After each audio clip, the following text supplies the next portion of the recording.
बड़बड़ाती जिठानी। सिम्मी की शादी एक जॉइंट फैमिली में होती है जहां उसके पति राकेश के चाचा चाची भी साथ रहते थे। उनकी बहू मेघा सिम्मी की जिठानी लगती थी।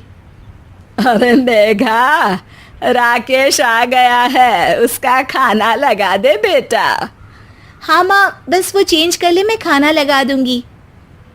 सबके कमरे में जाने के बाद सिम्मी और राकेश साथ खाना खाते हैं, जिसे देखकर मेघा को जलन होने लगती है। अरे सिम्मी, हमारे घर में पति के साथ खाना खाने का रिवाज नहीं है, तुम्हें राकेश ने बताया नहीं क्या? सिम्मी मुस्कुराकर वहां से चली जाती है कि मेघा सिम्मी की सास के पास जाती है। अरे चाची जी, राकेश भैया तो सीधे हैं, कछु नहीं बोलते, कछु नहीं समझते, लेकिन आप तो सयानी है ना। अब देखिए, साथ बैठकर खाती है भैया के, कुछ झूठा मीठा उसका भैया के पेट में चला जाए तो सिम्मी को तो पाप लगेगा ना, पाप। सिम्मी मेघा की बात सुन लेती है लेकिन कुछ नहीं बोलती। अगले दिन, सिम्मी, मैं मुंबई जा रहा हूँ, तुमको चलना है तो साथ चलो। मेघा राकेश की बात सुनती है और सीधे सिम्मी की सास के पास जाती है। अरे चाची, अरे चाची। अरे मेघा, क्या हो गया?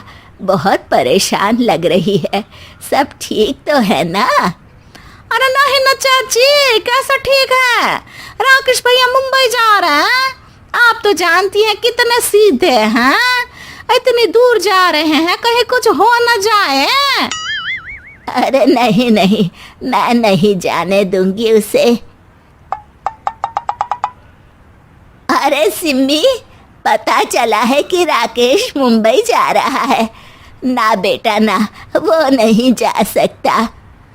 अरे माँ, उन्हें ऑफिस के काम से जाना था, लेकिन आपको तो पता है ना, उन्हीं दिनों मेरे मायके में शादी है, तो वो अपनी जगह किसी और को भेज रहे हैं। अच्छा अच्छा, तो फिर ठीक है।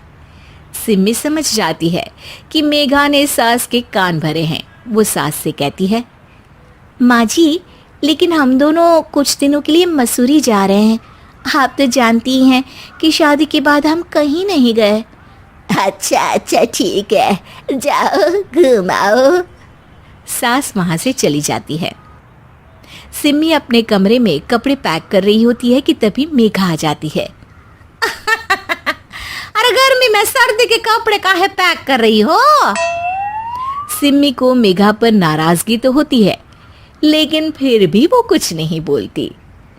दरअसल मैं और राकेश हनीमून के लिए मसूरी जा रहे हैं ना। का हनीमून? हाँ हाँ, हनीमून। क्यों? हनीमून के लिए तो पति पत्नी ही जाते हैं ना, तो मैं और राकेश जा रहे हैं। मेघा भागकर सिम्मी की सास के पास जाती है। अरे चाची, सच में तुम लोगों जितना सीधा परिवार तो मैंने देखा ही नहीं है। अरे अकेले भेजोगे दोनों को?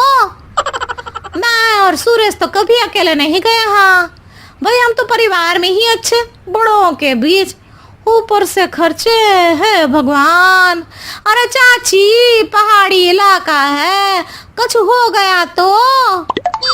सास सीधी सिम्मी को बुलाती है, लेकिन सिम्मी तो वहीं सास के कमरे के बाहर ही खड़ी थी।